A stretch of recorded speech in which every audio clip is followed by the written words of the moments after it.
There's one word I'll never forget. One single word said out loud in a room full of people about my mother.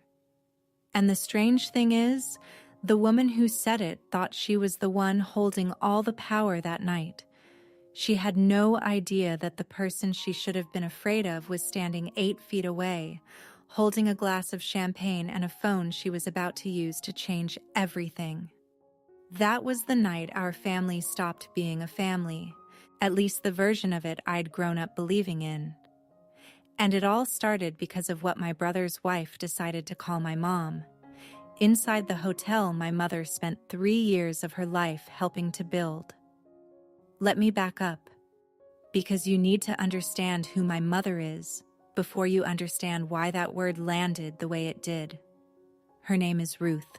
She's 61, and for as long as I can remember, she's been the kind of woman who shows up 2 hours early and leaves an hour after everyone else, and never once mentions it. When my brother Daniel and his father-in-law started putting together the money and the plans for a boutique hotel in the historic district of Savannah, my mother was the one who walked every inch of that building when it was still just water-stained floors and exposed brick. She's the one who knew which contractor was cutting corners before anyone else did. She's the one who stayed up past midnight going over vendor contracts at our kitchen table, reading glasses pushed up into her gray hair, a mug of coffee going cold beside her because she'd forget it was there. She never wanted her name on anything. That was always the thing about my mother. She'd rather the work spoke for itself and let other people take the bows. And for a long time that seemed fine, because we were family, and family remembers who did what, or at least I thought it did. I'm Emma, by the way. I'm the younger one, the daughter who moved back to Savannah after my father passed, the one who handles the boring paperwork nobody else wants to read. And that detail, the one everyone overlooked, the one my brother's wife never bothered to learn about me, is the reason this whole story turns the way it does.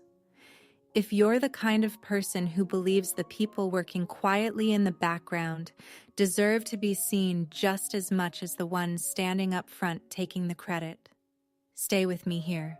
Give this a like and subscribe, because I promise you, what happened that night is exactly why stories like this need to be told.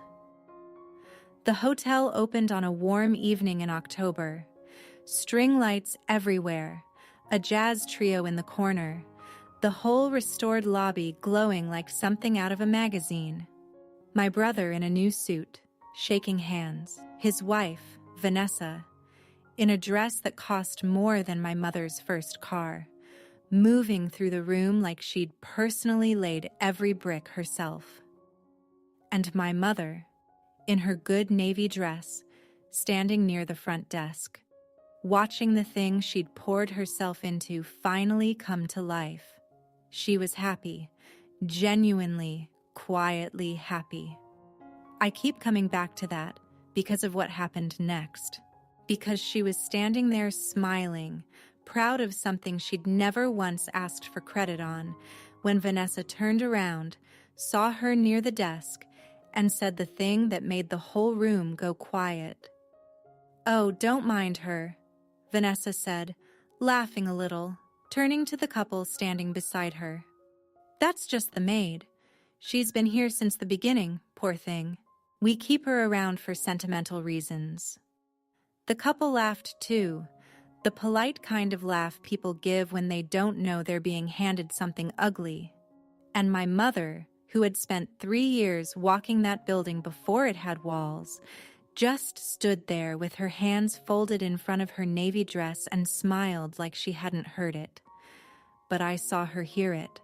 I saw the exact second it landed, the way her shoulders went down half an inch, the way her thumb started moving over her knuckle the way it does when she's deciding whether to make herself smaller. The maid. I want to tell you I marched over there. I want to tell you I said something that put Vanessa in her place in front of everyone, but I didn't.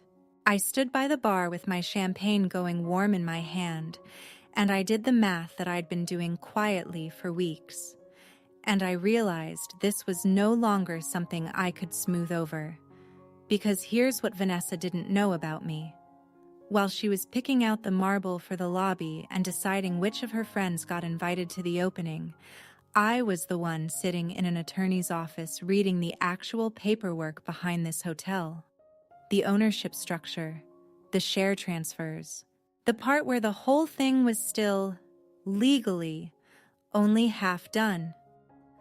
I set my glass down on the bar, and I stepped out into the service hallway behind the front desk. The one my mother knew better than anyone because she was the one who'd argued with the contractor about the lighting back there. I pulled out my phone, and I called our family attorney, a man named Harold who'd known my father for 30 years, and I said very quietly, "Harold, don't process the Caldwell transfer yet. I'll explain Monday, but nothing moves without me." There was a pause on the line. Then Harold said, "You sure, Emma?" I looked back through the little window in the door, at my mother still standing near the desk, still smiling, still pretending. "I've never been more sure of anything," I said. "Now, I need you to understand what that transfer actually was, because it's the thing this entire night was built on, even though almost nobody in that room knew it. When my father was alive, he'd put money into this project early, before Daniel's father-in-law ever came along with his bigger checkbook and his louder opinions. My father's stake was real, and it was significant, and when he passed, that stake didn't just vanish. It came to my mother and me, split between us, held in a family arrangement my father had set up specifically so that no single person could push the others out. He'd seen too many families torn apart by money to leave it to trust and good intentions, which meant that the grand consolidation everyone was quietly working toward, the one where Daniel and Vanessa's side would fold everything into a single clean ownership structure with them holding the controlling share, couldn't happen unless my mother and I signed off on transferring our portion. My mother, being my mother, had already said she'd sign whatever made things easier for Daniel. She never wanted to be the reason anything was hard. But she'd asked me to handle the paperwork, because that's what I do. And I hadn't signed anything yet. So when Vanessa called my mother the maid in the middle of the hotel my mother had helped will into existence, she was insulting the one woman standing between her and full control of the building she was so proud of. She just didn't know it. And I decided in that service hallway that I was in no hurry to tell her. I went back into the party. I found my mother. I put my hand on her arm and I said, "Come look at the courtyard with me, Mom." And she came, grateful, I think, to have a reason to move away from the front desk. We stood out there under the string lights and the old brick wall she'd insisted they preserve instead of tearing down, and she said, without me bringing it up, "She didn't mean it like that, Emma. People say things at parties." "You don't have to do that," I told her. "Do what?" "Make excuses for her. You always do that." My mother looked at the courtyard, at the fountain that hadn't worked when she first saw the place, and worked now because she'd chased down the right person to fix it. "It's easier," she said finally. "Making excuses is easier than being disappointed." I didn't say anything to that. I just stood next to her, my father's daughter and hers, and I felt something settle in my chest that I didn't have a word for yet. Not rage, exactly. Something colder and more patient than rage. Daniel found us out there a little later, my brother in his new suit, flushed from the champagne and the handshakes, genuinely happy in a way I hadn't seen him in a while. "There you two are," he said, and he hugged our mother, and for a second, it was almost the family I remembered. Isn't it something, Mom? Can you believe we pulled it off? It's beautiful, sweetheart, my mother said, and she meant it. That was the worst part. She meant it completely. Daniel didn't ask her what she thought of it as someone who'd built it. He asked her the way you ask a proud relative who came to watch. And she answered him that way because she'd decided a long time ago that being loved was worth more than being credited. I used to think that was wisdom. That night, I started to think it was something we'd all quietly taken advantage of for years, without ever once saying thank you in a way that cost us anything. The phone call came Monday morning, and it wasn't from Vanessa. It was from Daniel.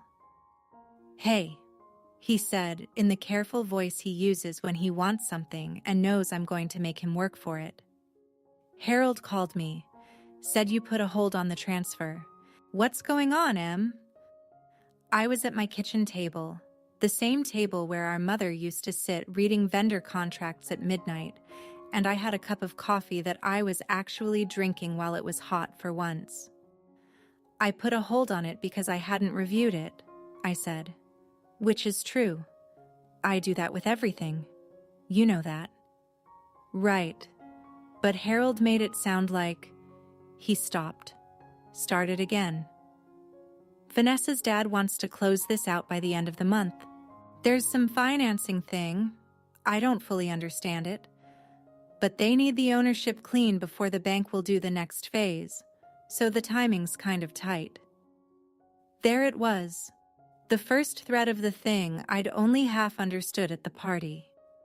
They didn't just want the consolidation, they needed it. There was a deadline, and there was a bank, and there was Vanessa's father standing behind all of it with his checkbook and his impatience, and none of it could move forward until a piece of paper on my kitchen table got signed. "Daniel," I said, "were you there Saturday night when Vanessa called Mom the maid?" Silence. The kind of silence that tells you everything. "You heard it," I said. "Emma, it was a party. She'd had a couple glasses of wine. She talks like that when she's nervous. She gets this. She performs. You know how she is. She didn't mean Mom's, actually. She called our mother the maid. In front of strangers.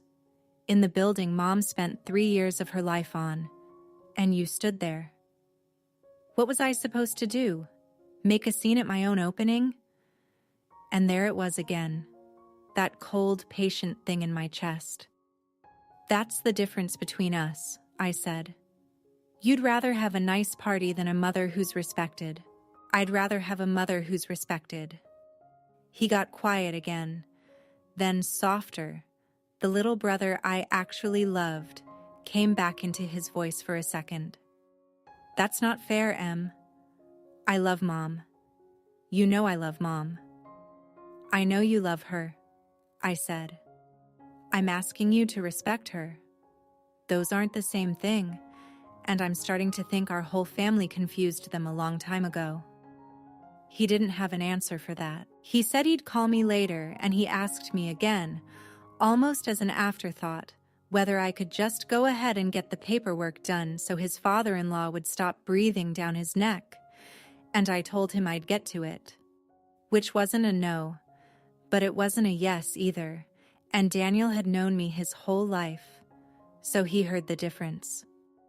After we hung up, I sat there with my cooling coffee, and I let myself feel how strange it was. For years I'd been the invisible one, the paperwork one, the daughter who moved home and handled the boring things nobody thanked me for.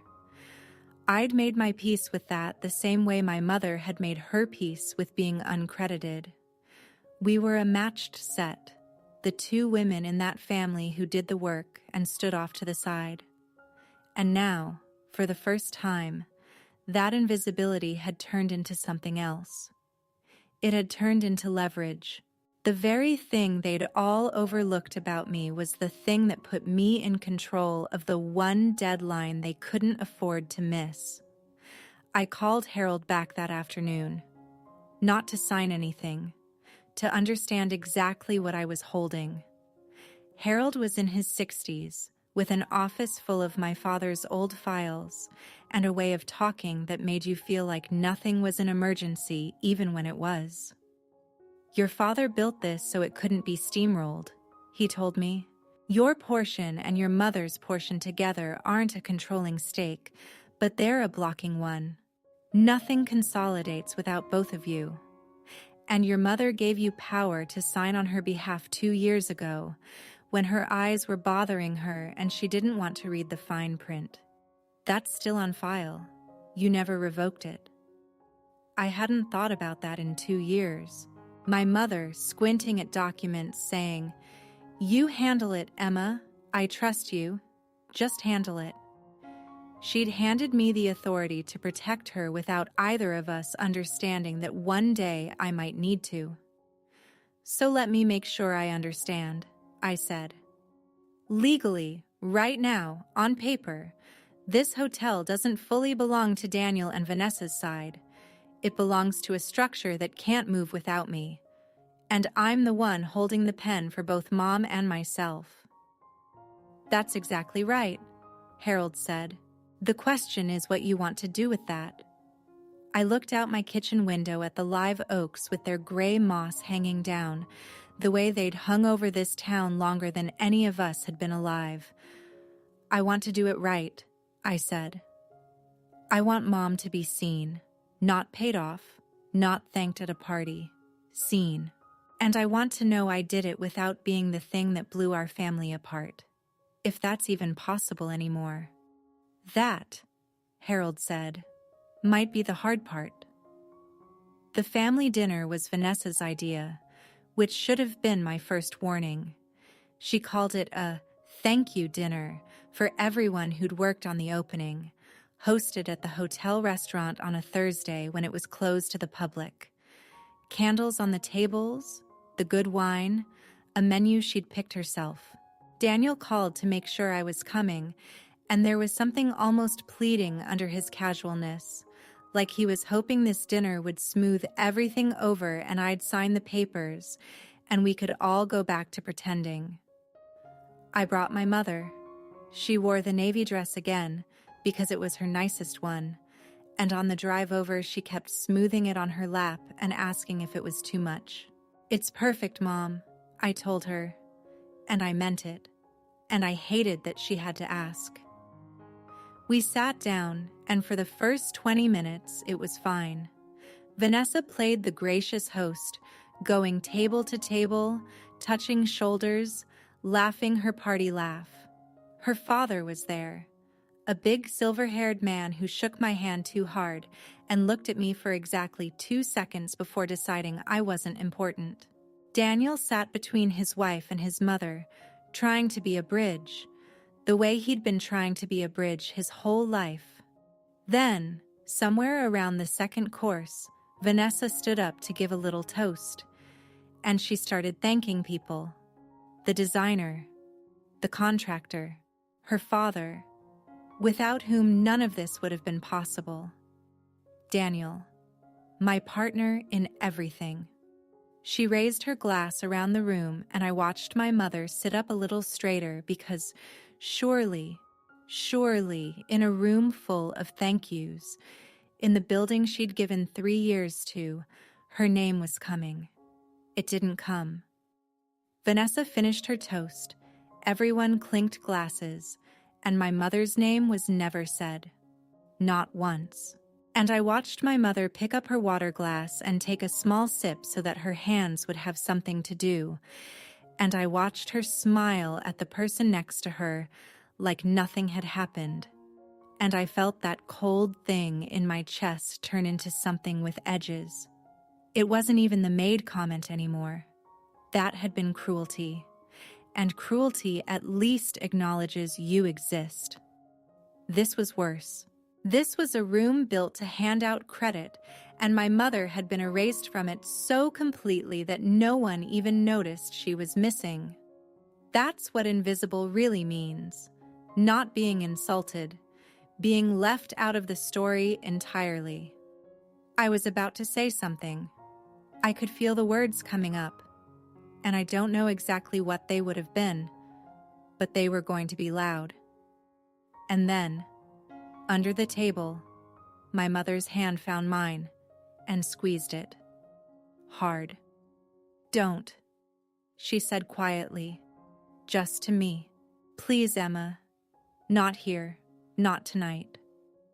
"Mom, she didn't even—" "I know," she said. "I know what she didn't do. I was counting too." And she gave me the smallest, saddest smile I have ever seen on her face. "But if you make a scene, then I'm the woman who ruined the dinner. And that's the only thing anyone will remember about me. Let me not be that. Please." And I understood, in that moment, the full weight of what she'd carried all these years. She hadn't stayed quiet because she didn't feel it. She'd stayed quiet because she'd learned that a woman who speaks up about being overlooked gets turned into the problem. That the cost of demanding respect was always higher for her than the cost of going without it. She'd done the math 1,000 times, and she'd chosen peace every single time, and it had never once been because peace was what she wanted. So I didn't make a scene. I squeezed her hand back, and I stayed in my seat, and I let the dinner go on around us. But something in me had changed for good, because I realized my mother was never going to fight this fight. She couldn't. The very thing that made her worth defending, that quiet decency, was the thing that would keep her from ever defending herself. If anyone was going to stand up for her, it was going to have to be someone who could afford to be the villain of the story. Someone the family already half overlooked, so she had nothing to lose by being difficult. That someone was me. Vanessa found me by the coat rack at the end of the night. She was warm with wine, glowing from her own party, and she put a hand on my arm like we were close, which we had never been. "Emma, I'm so glad you came," she said. "I know things have been a little tense with the paperwork. Daddy's just eager to get everything settled. You know how he is." She laughed. "You'll get it all signed soon, right? We're all family here." I looked at her hand on my arm.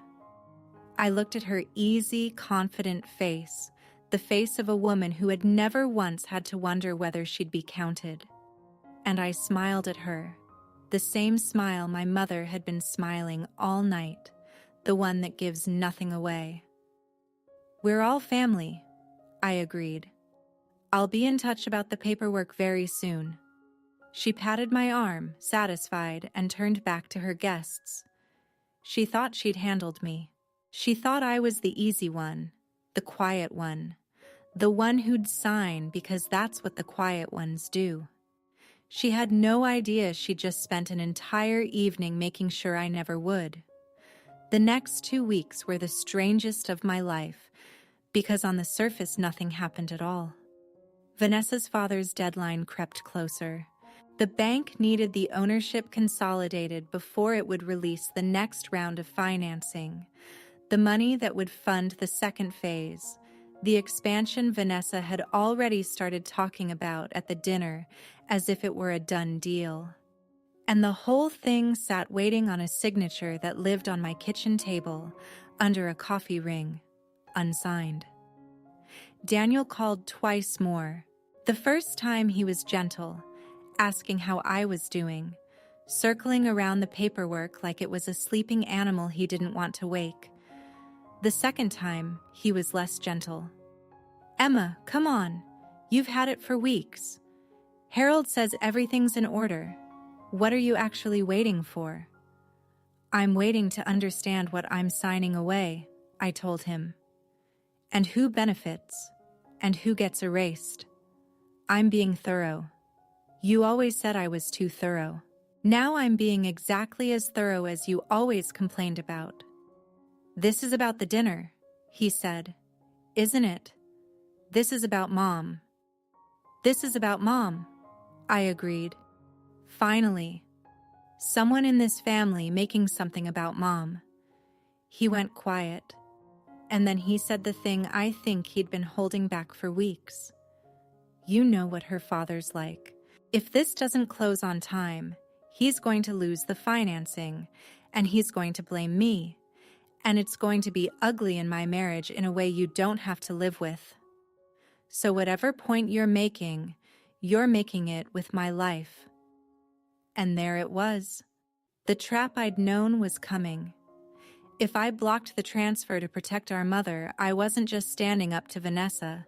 I was detonating something inside my brother's marriage, putting him in the crossfire between a wife whose loyalty he needed and a father-in-law who held the money. That was the real weight of the dramatic question I'd been carrying since the party. Could I defend my mother without destroying my brother's family? Or was that a choice I didn't actually get to have?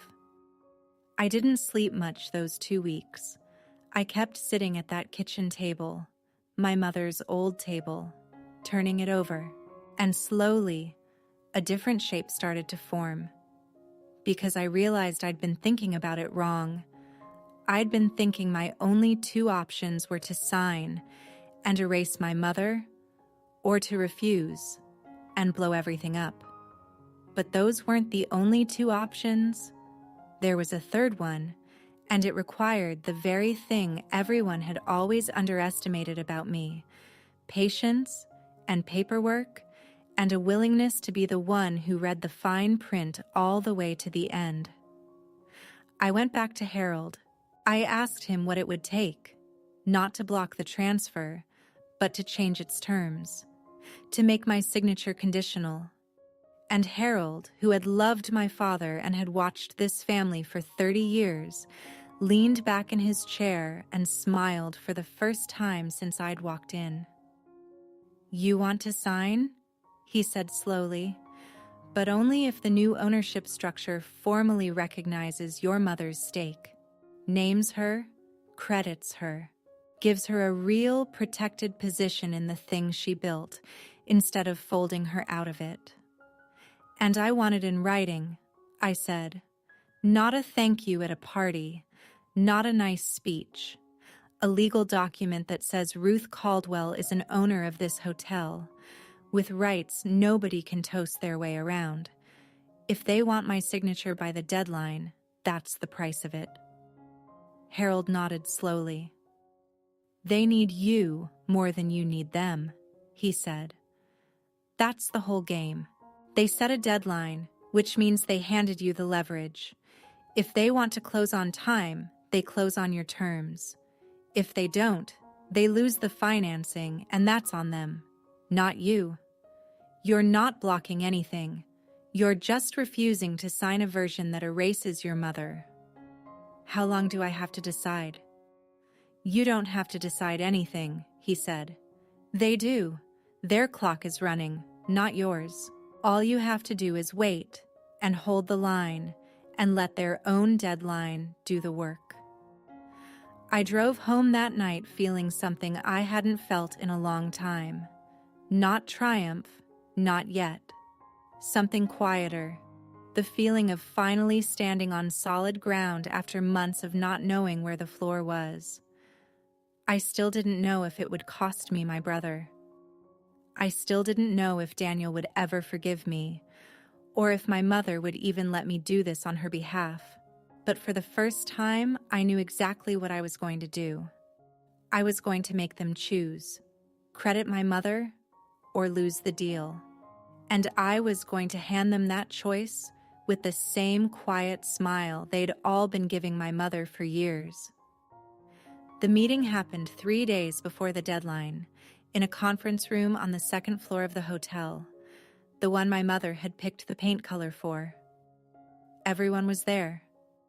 Daniel, tense in a chair by the window. Vanessa, in a sharp gray blazer, seated beside her father, who had brought his own attorney, a young man with a leather folder and an expensive watch. Harold sat next to me, calm as a Sunday. And my mother sat on my other side, because I'd asked her to come, and I'd told her only that it was about the paperwork, and that I needed her there. Vanessa's father opened by getting straight to it. "We're glad everyone's here. I understand there have been some delays, but the documents are ready. The bank is waiting, and we'd like to get signatures today so we can close by Friday." He slid a folder across the table toward me. "Emma, I believe this is yours." I didn't touch the folder. I looked at it, and then I looked at him, and I said, "Before I sign anything, I'd like to walk through what this document actually does, for everyone's benefit, because I've read it very carefully, and I'm not sure everyone at this table understands what's in it." Vanessa let out a small laugh. "Emma, it's just consolidation paperwork. It's very standard. Harold can confirm?" "Harold can confirm," I said, "that as this document is currently written, it folds my late father's stake and my mother's stake into a single ownership structure controlled by your side, and in doing so, it removes my mother's name from the ownership of this hotel entirely. After the transfer, legally, she owns nothing. She's not a partner. She's not an owner. She's not anything." I let that sit for a second, which is fitting, I suppose, because a few weeks ago, in the lobby downstairs, you told a room full of strangers she was the maid. The color went out of Vanessa's face. Her father's head turned toward her, slow. "You said what?" "It was a joke," Vanessa started. "It was a party. I didn't—" "It doesn't matter what it was," I said, still quiet, still calm, because I'd learned that from watching my mother, that the quietest voice in the room is often the one holding all the power. What matters is that this document does in writing what you did out loud. It erases her. And I'm not going to sign a document that erases the woman who spent 3 years of her life turning this building from water-stained floors into the place you just threw a party in. I'm not going to do it." Vanessa's father leaned forward, and I could see him recalculating, see him finally looking at me for longer than 2 seconds. "And if you don't sign? Then you don't close by Friday," I said. "And you lose your financing, because nothing consolidates without my mother's stake in mine, and I hold the pen for both. My father set it up that way on purpose. He knew someday someone might try to push the quiet people out of their own story." I finally put my hand on the folder, but I didn't open it. "So here's what's going to happen. Harold has drawn up a revised version. It's identical to yours in every way you care about. The financing, the timeline, the control you need for the bank. Except it names Ruth Caldwell as a recognized owner, with a protected stake that no toast and no consolidation can ever erase again. You sign that, and I sign today, and you close on Friday. Or you don't, and you explain to your bank why." The room was completely silent. My mother had gone very still beside me. I couldn't look at her yet. I kept my eyes on Vanessa's father, because he was the one with the money, and money was the only language that had ever moved fast in this family. He looked at his young attorney. His attorney looked at the revised document Harold slid across the table, read it for a long minute, and gave a small nod. "It's clean," the young man said. "The terms he needs are all intact. The only change is the addition of Mrs. Caldwell as a named owner."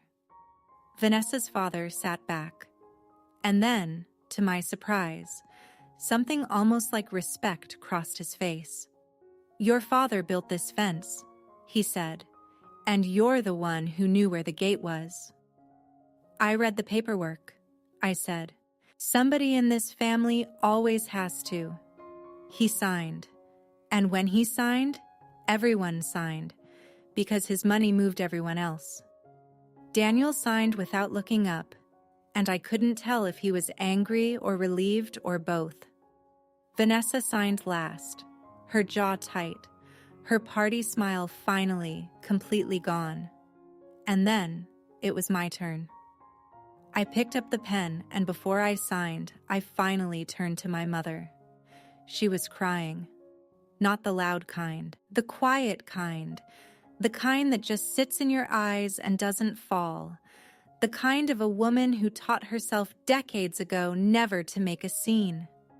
She looked at the document with her name on it, Ruth Caldwell, owner, printed in plain black letters that no one could ever toast their way around again, and she looked at me, and she didn't say anything at all. She didn't have to. I signed my name under hers, and for the first time in as long as I could remember, my mother's name was in the story of the thing she built. Not spoken, not thanked. Written, permanent. Hers. So that's the night our family changed, the one I told you I'd never forget. And I want to tell you it fixed everything, that we all hugged in that conference room and went back to who we used to be. It didn't work like that. Real families don't heal in an afternoon. Daniel and I are still finding our way back to each other. It's slow. He hasn't fully apologized, and I've stopped waiting for the perfect apology, because I've learned that people show you they're sorry in smaller ways than the words you're hoping for. Last month, he drove our mother to a doctor's appointment without being asked, and he called her afterward just to check in, and he mentioned almost shyly that he'd told someone at the hotel she was one of the owners. Not the maid. An owner. It wasn't the speech I once wanted from him, but I watched my mother's face when she told me about it, and I decided it was enough of a beginning. Vanessa and I are polite now, in the careful way of two people who understand each other completely. She knows what I did and how I did it, and she knows I'd do it again, and there's a strange kind of peace in that. She doesn't call my mother the maid anymore. She doesn't call her much of anything, but she can't erase her either, and we both know why. As for my mother, the funny thing is she never once thanked me for it. That's not who she is. But a few weeks after everything settled, I stopped by the hotel and found her in the courtyard, near the fountain she'd chased down the right man to fix, just standing there in the afternoon light. She wasn't hiding by the front desk this time. She was standing in the middle of the thing she built, like she finally had a right to be there. And when she saw me, she didn't say anything about the ownership or the paperwork or the fight. She just reached over and squeezed my hand, the same way she had under that dinner table. Except this time, it didn't mean don't. This time, it meant thank you. And it meant I see you too. And it meant everything the two quiet women in that family had never learned how to say out loud. I think about that a lot. About how the people doing the real work are so often the ones standing off to the side while someone else takes the bows. My mother taught me that being loved isn't the same as being respected, and that you can spend your whole life waiting to be handed the credit you already earned. Some things you have to write down before anyone will believe they're real. There's another story I've been carrying about what happened the first Christmas after all of this, when someone at that table finally said the thing none of us were brave enough to say. But that's for another time.